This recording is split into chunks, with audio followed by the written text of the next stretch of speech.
Malayalam Bigg Boss season 7 live updation നോക്കാം. ലൈവിൽ അനുമോളെ ക്യാപ്റ്റനാക്കാൻ വേണ്ടിയുള്ള ആദിലയുടെയും ലക്ഷ്മിയുടെയും നൂറയുടെയും മാസ്റ്റർ പ്ലാനുകളാണ് നടക്കുന്നത്.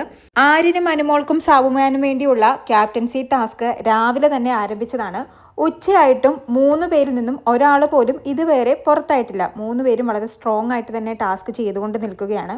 ലക്ഷ്മി 2-3 തവണ ഇതിനിടയിൽ ആര്യനെ പ്രൊവോക്ക് ചെയ്യാൻ ശ്രമിച്ചിരുന്നു. എന്തായാലും അതിലൊന്നും ആര്യം വീണില്ല. ഇപ്പോഴത്തെ മാസ്റ്റർ പ്ലാനിങ് എന്താണെന്ന് വെച്ചാൽ, ഉച്ചയായി, ഫുഡ് കഴിക്കാൻ ടൈമായി. ലക്ഷ്മി വന്ന് ആദിലയോടും നൂറയോടും പറയുന്നത്, അനുമോളോട് നിങ്ങൾ പോയി പറയണം, അവരുടെ മുമ്പിൽ വെച്ച് പ്ലേറ്റ് നിറയെ ചോറും കറിയും എടുക്കണം. പക്ഷേ ചോറ് കഴിക്കാൻ പാടില്ല. തൽക്കാലം വിശപ്പടങ്ങാൻ വേണ്ടി മാത്രം കുറച്ച് ചിക്കൻ പീസ് മാത്രം കഴിക്കുക. ചോറും കൂടി കഴിച്ചാൽ പണിയാവും. അപ്പോൾ നൂറ ലക്ഷ്മിയോട് പറയുന്നത്, ഞാൻ ഓൾറെഡി അവളോട് പറഞ്ഞു ഫുഡ് കുറച്ചേ കഴിക്കാവൂ, പക്ഷെ അവളത് സമ്മതിക്കുന്നില്ല. എനിക്ക് ഫുഡ് കഴിച്ചാലും വയറുവേദന എടുക്കില്ല എന്നാണ് അനുമോള് പറയുന്നത്. അപ്പോൾ ലക്ഷ്മി പറയുന്നുണ്ട്, ശരി, അത് അവളുടെ ഇഷ്ടം, പറയാനുള്ളത് നമ്മൾ പറഞ്ഞു.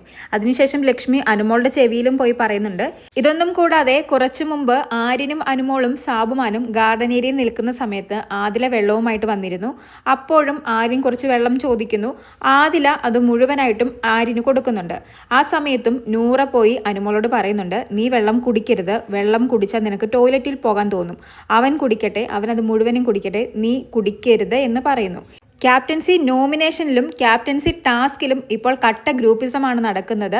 അനുമോളെ ക്യാപ്റ്റനാക്കാൻ വേണ്ടിയുള്ള മാസ്റ്റർ പ്ലാനിലാണ് ആദിലയും നൂറയും. ഇവരുടെ കൂടെ ചേർന്ന് ലക്ഷ്മിയും ഇപ്പോൾ അതിനുവേണ്ടി തന്നെയാണ് ട്രൈ ചെയ്യുന്നത്. എന്തായാലും ആരാവും ക്യാപ്റ്റൻസി ടാസ്കിൽ വിജയിച്ച് ക്യാപ്റ്റൻ ആകുക എന്ന് കാത്തിരിക്കാം. കൂടുതൽ ലൈവ് അപ്ഡേറ്റുകളുമായി വീണ്ടും വരാം.